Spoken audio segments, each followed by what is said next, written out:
Lord, we love you. Keluarga Saat Teduh, kami mengasihi-Mu. Terima kasih untuk hari yang Kau beri. Kami tidak punya keluhan lagi.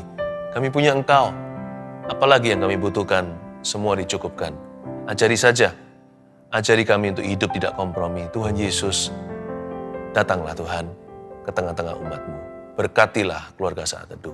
Dengan sebuah firman yang dari hati-Mu, suatu awas-awasan peringatan yang dari Roh Kudus. Sembunyikan hamba di balik salib-Mu dalam nama Yesus. Haleluya. Amin. Praise the Lord. Langsung ambil Alkitab dan catatan kita. Bible study seperti luar biasanya. Senang sekali bisa mengajar firman. The whole counsel of Jesus.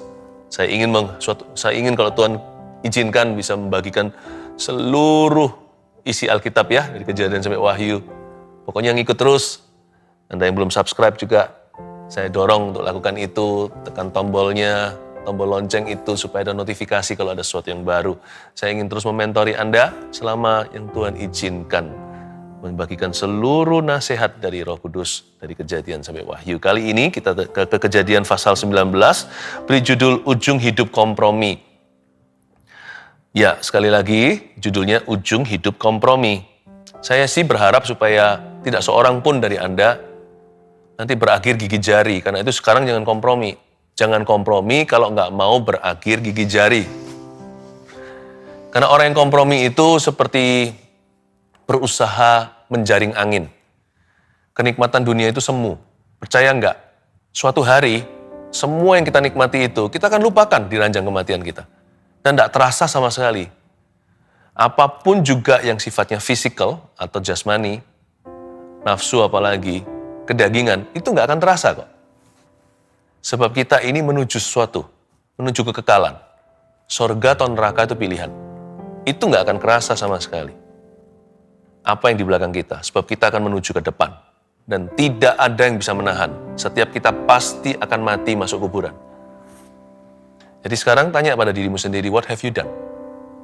Apakah hidup kita itu kompromi melulu atau kita sungguh-sungguh cari kerajaan Allah? Apa kita isi hidup kita dengan makna atau sia-sia? Cepat lambat kita tua. Makanan yang enak sekarang, suatu hari kita tidak akan bernafsu lagi. Suatu saat kita akan hilang selera. Seksual juga sama. Bagaimana dengan orang yang kena kanker prostat? Kanker serviks dan sebagainya. Semua memori itu pun akan dilupakan. Everything, semua kegilaan dunia itu berakhir in pain.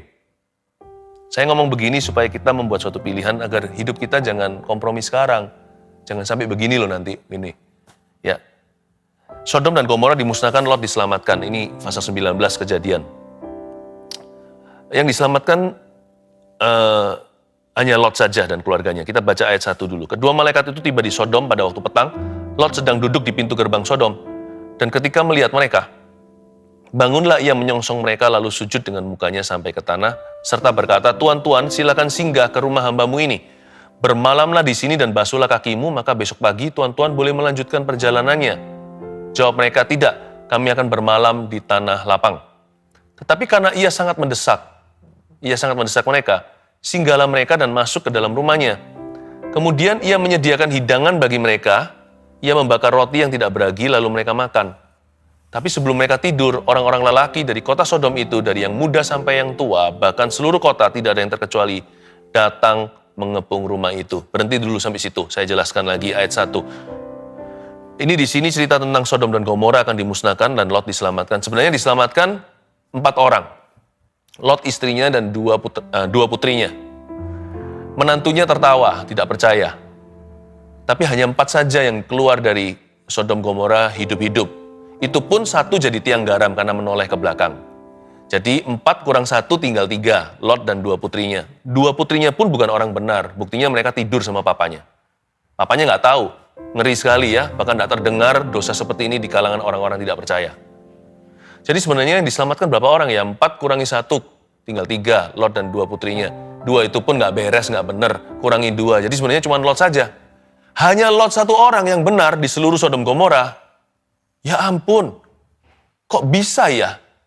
Hampir-hampir nggak ada orang benar sama sekali, orang benar punah. Lot itu pun setengah-setengah. Nanti saya akan tunjukkan bahwa Lot itu tidak sungguh-sungguh.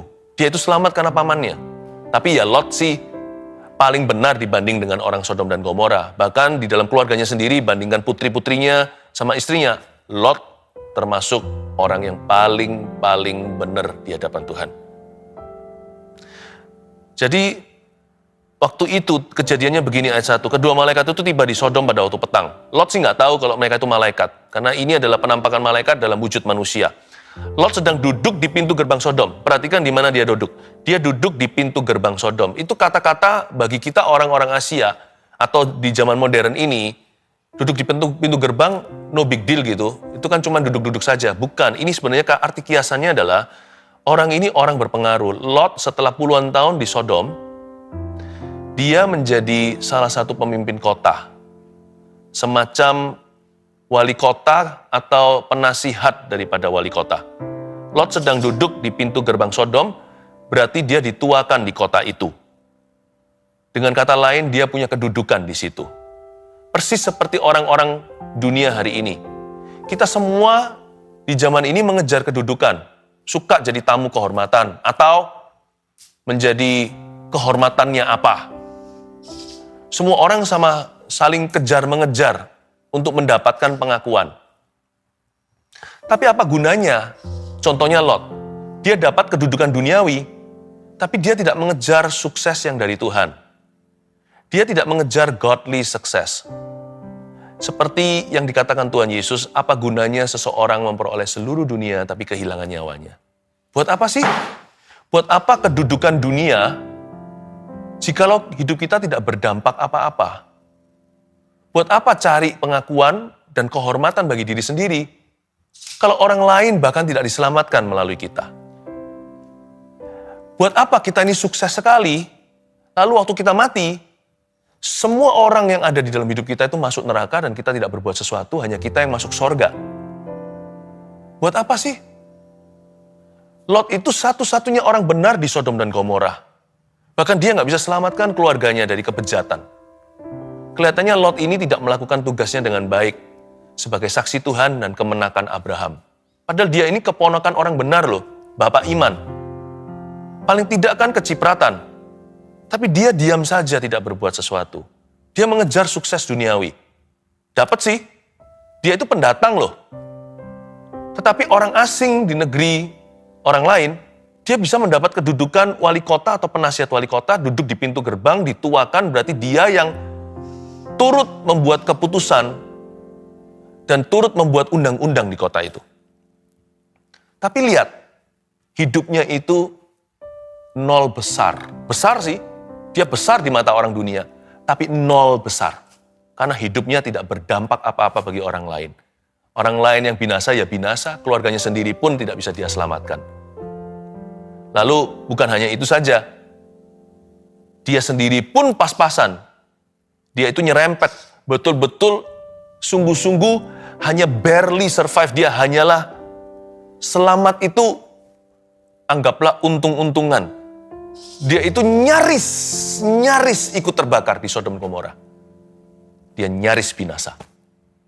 Kalau saya lihat Lot ini adalah satu contoh hidup yang berakhir gigit jari. Padahal orang ini gede sekali, duduk di pintu gerbang. Abram aja enggak. Abram aja tidak mendapat kedudukan setinggi itu di Kanaan. Coba bayangkan. Coba ingat ini ya, ujung hidup kompromi itu apa? Dimulai dengan satu pepatah firman. Apa gunanya seseorang memperoleh seluruh dunia, tapi kehilangan apa yang lebih penting? Keselamatan contohnya. Untuk kehilangan nyawanya. Kita baca sekali lagi, kedua malaikat itu tiba di Sodom pada waktu petang. Lot sedang duduk di pintu gerbang Sodom, dan ketika melihat mereka, bangunlah ia menyongsong mereka lalu sujud dengan mukanya sampai ke tanah. Ini bukan menyembah ya, ini cara courtesy atau sopan santun Timur Tengah. Mereka itu hospitality-nya nomor 1. Ya, kalau mungkin di Eropa hospitality keramahan tidak seberapa, tapi orang Indonesia saya kasih contoh, itu dianggap orang-orang yang paling friendly, salah satunya di dunia. Dia sujud dengan mukanya sampai ke tanah, bukan karena dia tahu mereka malaikat, tapi orang-orang ini kelihatannya orang-orang asing yang berwibawa. Kelihatan seperti orang-orang yang bermoral tinggi. Dan Lot jarang melihat orang begini, makanya dia datang dan sambut mereka dan memberi mereka respect. Ayat 2, serta berkata, Tuan silakan singgah ke rumah hambamu itu. Lalu dia kasih mereka satu tawaran, ayo tinggal di rumahku. Mereka nggak mau. Kami mau berada di balai kota aja. Lot tahu bibit bebet bobot orang-orang kota Sodom Gomora. Dia berkata, jangan Tuan tidak tahu apa yang akan terjadi. Tapi Lot tidak mau takut-takuti. Jadi Lot berkata, masuklah ke rumahku saja. Saya buka kok rumah saya. Tinggal di rumah saya satu malam. Saya siapkan makan. Saya siapkan handuk. Saya siapkan air hangat. Dan karena Lot itu baik hati. Coba lihat ya, pada Lot ini yang sama yang bertengkar dengan Abraham. Tapi dibanding dengan Sodom dan Gomora, dia malaikat. Ya. Nah, ujung orang yang kompromi, orang yang hidupnya kompromi dengan dosa itu tidak akan terasa ketika mereka bergaul dengan orang-orang yang lebih rusak dari dia. Dibanding mereka, orang itu Kristen banget. Tapi kalau kita mau membandingkan diri, jangan bandingkan dengan orang-orang dunia. Kita bandingkan dengan orang-orang yang cinta Tuhan, maka kita akan merasa kita berdosa banget. Makanya itu di kitab Pengkhotbah dikatakan begini, di tempat-tempat pesta pora, tidak ada hikmat. Lebih banyak hikmat di rumah perkabungan. Kita jadi mikir arti kehidupan. Kita diingatkan suatu hari, alamat kita sama. Mau naik mobil apa aja, semua kita suatu hari akan diangkat mobil jenazah. Kalau enggak malah celaka. Kita mau punya rumah, gedung segede apapun mencakar langit, ujungnya kita semua itu berada di dalam tanah, dan ada nisannya. Semua kita alamatnya satu, ke bawah. Debu kembali menjadi debu.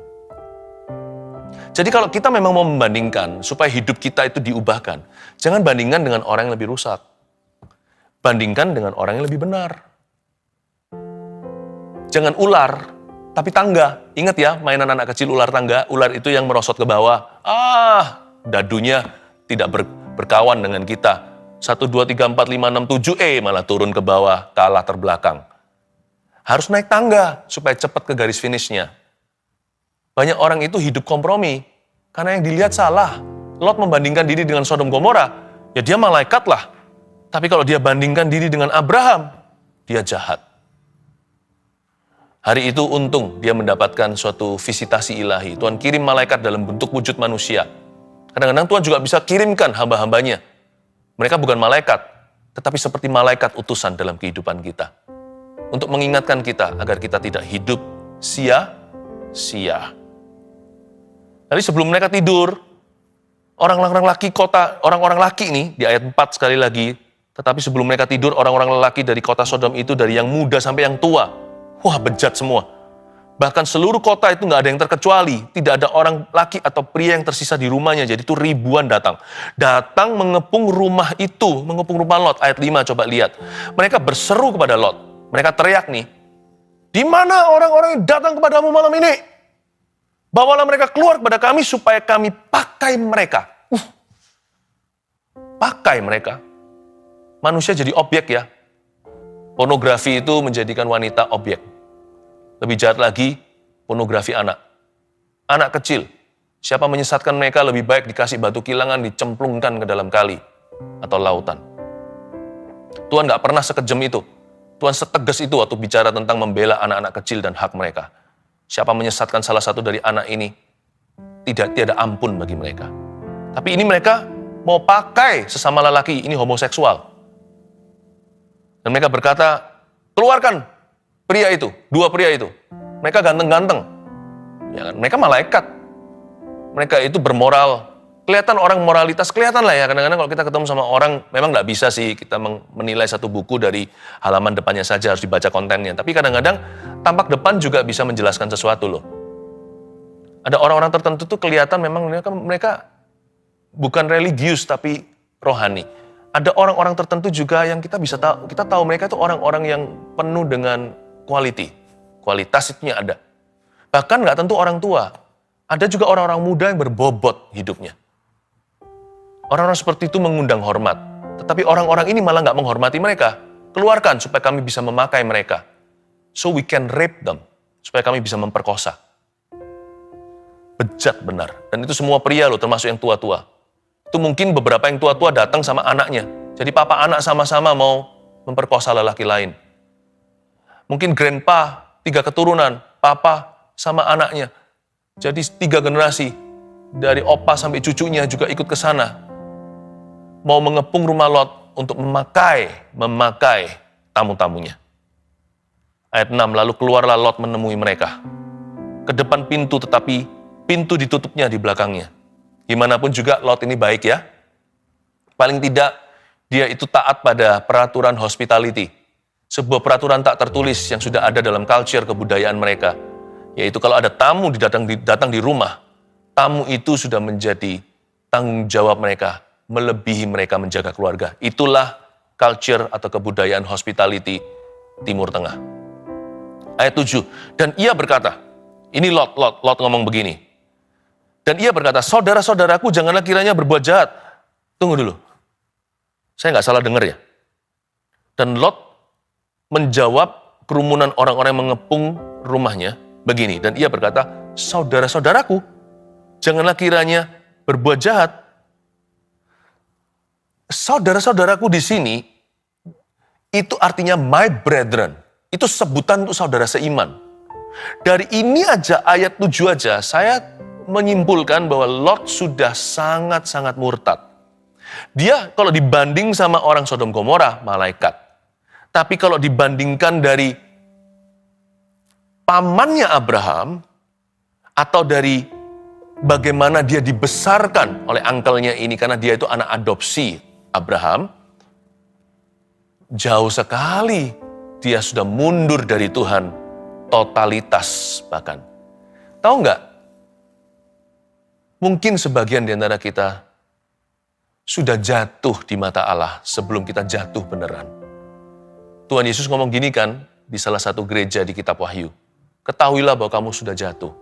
Betapa dalamnya kamu sudah jatuh, sadarlah. Sebab kamu sudah suam-suam kuku, kamu kehilangan kasih mula-mula. Mungkin gereja Tuhan belum berdosa, tapi mereka sudah meninggalkan Allah. Dosa itu hanya manifestasinya. Semua bermula daripada hati yang mulai menjauhi. Orang-orang yang sudah meninggalkan Tuhan. Lot ini, dari sini sudah kita lihat bagaimana moralitasnya sudah luntur. Standar moralnya sudah turun. Dia sekarang sudah menyamakan dirinya dengan orang-orang Sodom dan Gomora. Lebih baik memang, lebih baik iya, tetapi dia sudah merasa mereka itulah sama. Dan ia berkata, saudara-saudaraku, my brethren, sebutan untuk saudara seiman. Dan saya yakin Lot has backslidden. Lot sudah mundur dari Tuhan, cukup parah. Sadari kemunduranmu sebelum engkau jatuh. Orang yang pandai adalah orang yang bangkit sebelum dia jatuh. Dia berkata, ups, aku sudah jauh. Tuhan, tuntunlah aku tidak berani jalan sendiri. Orang yang begitu biasanya akan diluputkan dari kesakitan yang tidak diperlukan dalam hidup ini. Tahu nggak, banyak kejatuhan itu bisa dicegah. Tapi semua itu dimulai dari kompromi. Karena kompromi itu bekerjanya pelan-pelan. Dan dia menurunkan standar moral itu tanpa kita rasakan. Karena dia bekerja melalui cara erosi rohani. Nggak ada orang yang jatuhnya itu langsung semalam. Dia perlahan-lahan. Slow but sure. Pelan tapi pasti.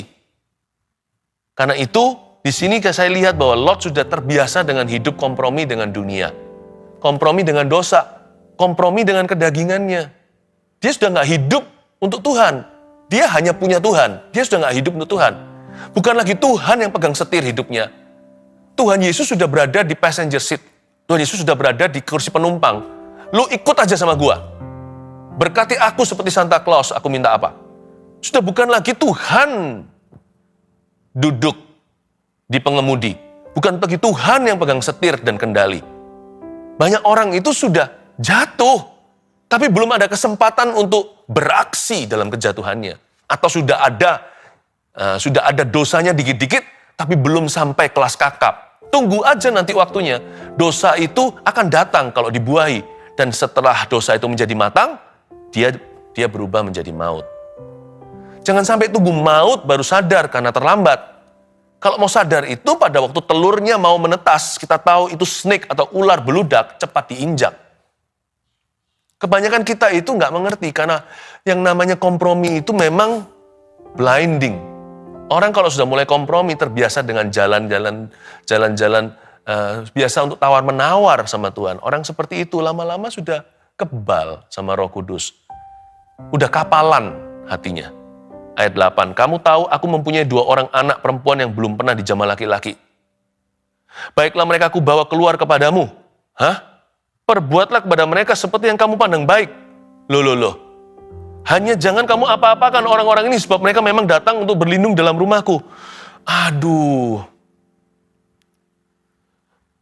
Pertama-tama di ayat 7 tadi dia sebut mereka my brethren atau saudaraku aja sudah cukup shocking atau sudah cukup mengejutkan bagi saya. Ayat 8 itu saya seperti mau terlempar keluar dari kursi sofa ini. Gimana sih? Saya juga seorang ayah yang punya anak. Ini tamunya di dalam mau di apa-apain sama orang-orang luar. Mereka di luar sana itu ada huru hara.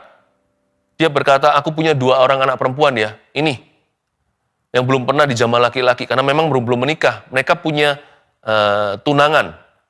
Ya, nanti kita lihat di ayat-ayat berikutnya. Dan Lot punya 2 anak gadis. Perbuatlah kepada mereka, terserah kamu mau apain. Tapi jangan apa-apakan tamuku. Loh kok begitu?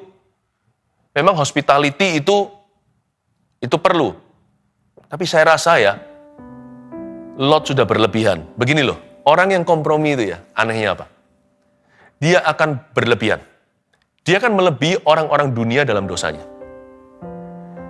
Dia, bagaimana saya jelaskan ya? Orang-orang yang terbiasa dengan jalan kompromi, kecil-kecil, tawar-menawar dengan Tuhan, curi-curi. Lihat nanti, ketika orang itu berada di dalam dunia, dalam pekerjaannya, dia yang nipu paling besar. Dia akan melebihi ketegaan orang dunia untuk saling menipu sesamanya. Nanti lihat ya, yang paling sok-sokan adalah anak-anak Tuhan yang setengah-setengah. Di dalam dunia pergaulan, nanti yang paling pamer adalah orang-orang Kristen, yang Kristen-Kristenan. Tahu nggak? Mendingan nggak pernah jadi anak Tuhan daripada jadi yang setengahan. Karena nanti setelah roh jahat diusir dari kita ketika kita terima Yesus, 7 roh lebih jahat akan masuk, jadi total 8. Mendingan punya 1 roh jahat daripada 8 sekalian. Saya nggak ngomong begini mengiyakan orang-orang yang dibelenggu setan. Tidak. Kalau bisa semua orang seperti saya. Semua orang seperti kami. Setiap orang yang saya temui, saya harapkan mereka seperti kita. Yaitu orang-orang yang sungguh-sungguh sepenuhnya. Bukan sempurna, saya juga tidak sempurna. Tapi orang-orang yang mengejar kebenarannya. Saya harap Anda seperti saya. Tapi kalau Anda tidak mau seperti kami, atau orang-orang di dunia tidak mau seperti kita, mendingan jangan sekalian. Jalan setengah itu bukan jalan sama sekali. Yesus tidak berkata, akulah jalan separuh-separuh. Akulah jalan setengah-setengah. Dia berkata, akulah jalan, titik. Kebenaran, titik. Hidup, titik. Mau hidup, hidup untuk aku. Mau benar sekalian. Mau jalan, jalan tuntas. Jalan sampai jauh. Apakah terlalu radikal? Terlalu ekstrim? Nggak bisa. Kita nggak bisa terlalu ekstrim dan radikal untuk hal-hal yang benar. Kalau ekstrim dan radikal untuk hal-hal yang konyol kan nggak perlu. Itu namanya eksentrik. Itu yang nggak perlu. Tapi untuk mengasihi, kita nggak bisa terlalu ekstrim loh.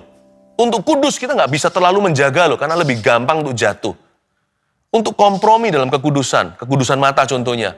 Kalau kita nggak jaga, itu bisa keterusan. Keinginan, itu kalau diterusin, itu nggak ada batasnya. Dan juga nggak ada tanggal kadaluarsanya. Seperti kecanduan, seperti narkoba, diteruskan sakau suatu hari akan mati karena overdosis. Jadi sebenarnya, kita itu nggak bisa terlalu radikal sama Tuhan. Karena dunia ini radikal melawan iman kita. Karena godaan itu radikal untuk menjatuhkan. Jadi kita nggak bisa keterlaluan tuh nggak bisa. Saya kalau hal-hal yang bukan prinsip, saya moderat aja. Ya, jadi nggak usah mencari perhatian, caper gitu ya bahasa anak muda. Tapi kalau hal-hal yang sifatnya di dalam kerohanian yang sesungguhnya, jagalah dengan segala waspada. Kata segala waspada itu kalau perlu beri nyawa. Kalau perlu kita berani mati untuk itu. Yusuf itu lari. Dia bukan jogging pelan-pelan atau jalan ketika dia digoda sama istri Potifar. Mungkin karena istri Potifar itu tante-tante. Siapa bilang? Potifar itu adalah asistennya Firaun.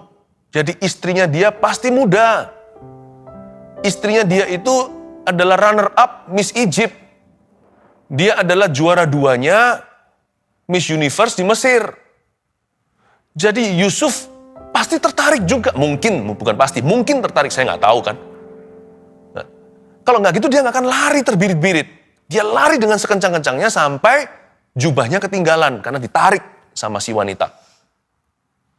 Jangan jogging kalau lari dari dosa. Dari pergaulan yang salah. Dari sia-sia hidup foya-foya. Jangan jogging, cut off. Cut off at loss kalau perlu. Cut off itu cut off di titik rugi. Supaya jangan sampai kita kehilangan nyawa.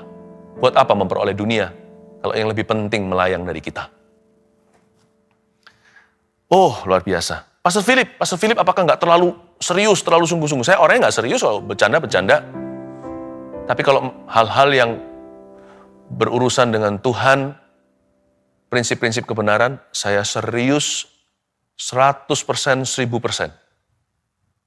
Tidak mau kompromi, karena saya tahu, saya kenali daging saya. Kalau saya kasih sedikit candu, dia mau terus itu. Saya tahu saya dulu sebelum diselamatkan Tuhan, saya itu orang seperti apa. Saya tahu biak saya gimana saya bisa kembali ke jalan lama kalau saya tidak sungguh-sungguh mengejar kebenaran. Saya tahu kok, daging saya ini masih Adam dan Hawa. Karena itu jangan kompromi ya. Lalu Anda lihat di sana ayat 9, tetapi mereka berkata, enyahlah lagi kata mereka, orang ini datang ke sini sebagai orang asing dan dia mau jadi hakim atas kita. Who do you think you are? Sekarang kami akan menganiaya engkau lebih daripada kedua orang itu. Waduh, Lot dalam bahaya. Lalu mereka mendesak orang itu, yaitu Lot, dengan keras. Dan mereka mendekat untuk mendobrak pintu. Ini sudah mulai anarkis. Tetapi ayat 10, kedua orang itu mengulurkan tangannya, menarik Lot masuk ke dalam rumah, lalu menutup pintu. Kalau menurut saya ayat 10 ini rada supranatural. Karena itu kalau Anda tahu ya, kalau sudah huru-hara begitu, stampeding atau orang sudah saling menginjak, itu nggak bisa. Tangan manusia biasa menarik seseorang yang terjepit di tengah. Itu sudah dikepung soalnya. Jadi menurut saya ada tangan yang berkuasa di sini, ini tangan malaikat. Mungkin di ayat 10 Lot mulai menyadari bahwa mereka bukan orang biasa. Ayat 11, dan mereka membutakan mata orang-orang di depan pintu rumah itu dari yang kecil sampai yang besar.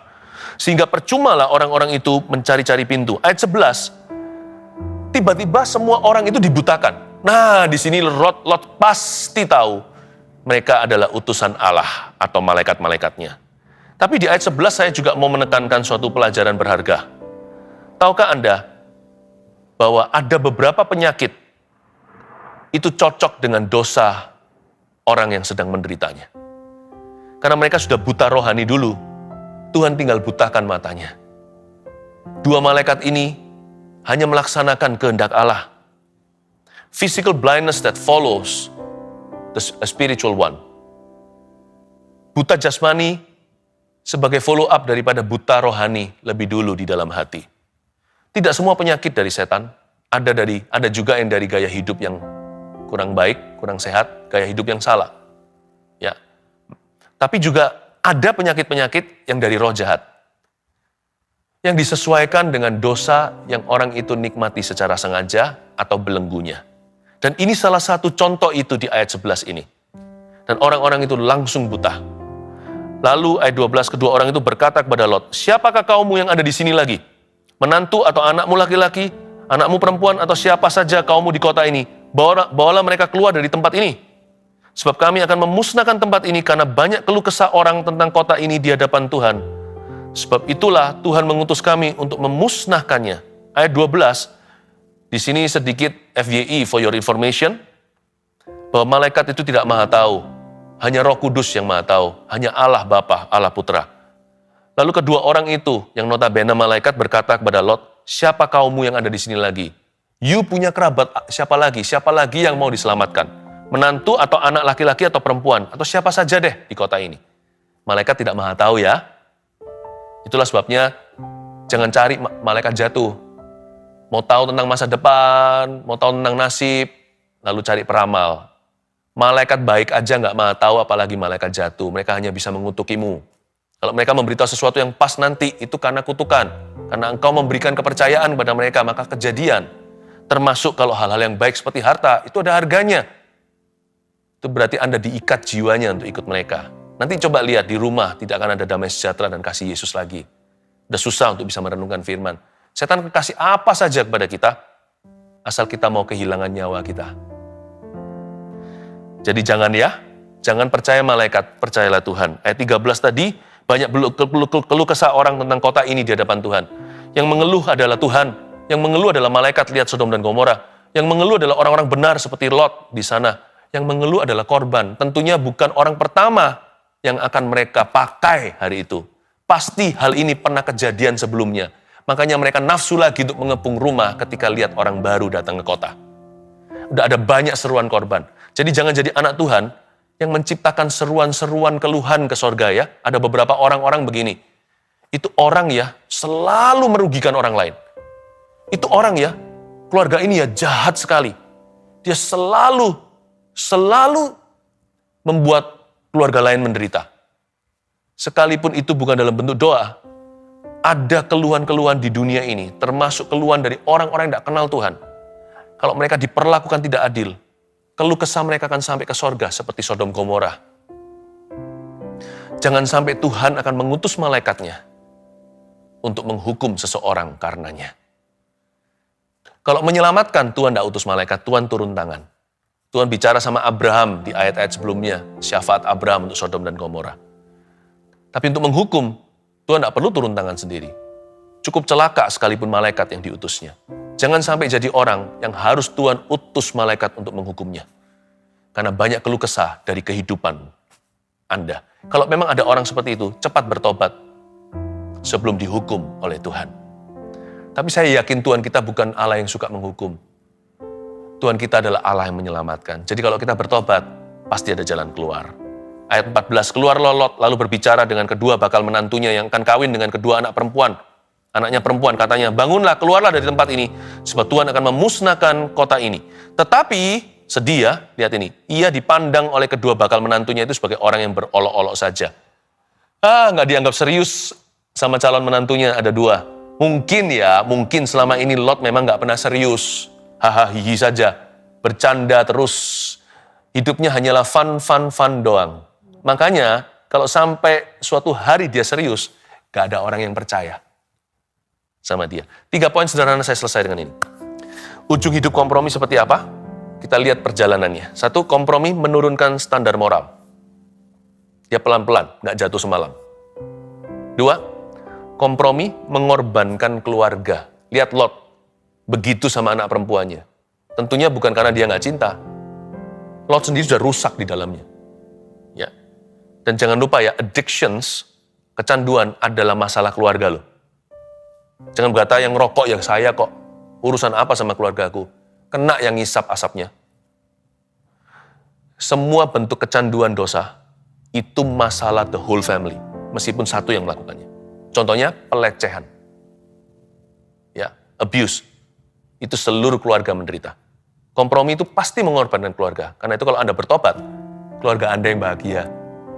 Kalau kita ini berhenti, our family yang di-bless atau diberkati oleh Tuhan. Etik. Yang nomor 3, kompromi itu membutakan mata rohani. Mata kita sendiri dibutakan.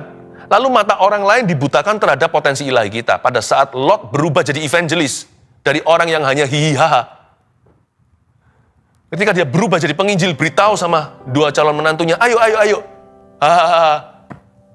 Ya, om bercanda. Atau mungkin sudah panggil papa. Papa. Papa lagi, you're just kidding, right? Orang lain gak bisa lihat lagi potensi ilahinya. Karena ketika kita biasakan diri dengan kompromi, dunia pun akan susah percaya kepada kita. 3 hal ini, jauhi supaya jangan sampai suatu hari kita berakhir gigit jari. Besarlah upahmu dalam ketaatanmu kepada Tuhan Yesus. Haleluya.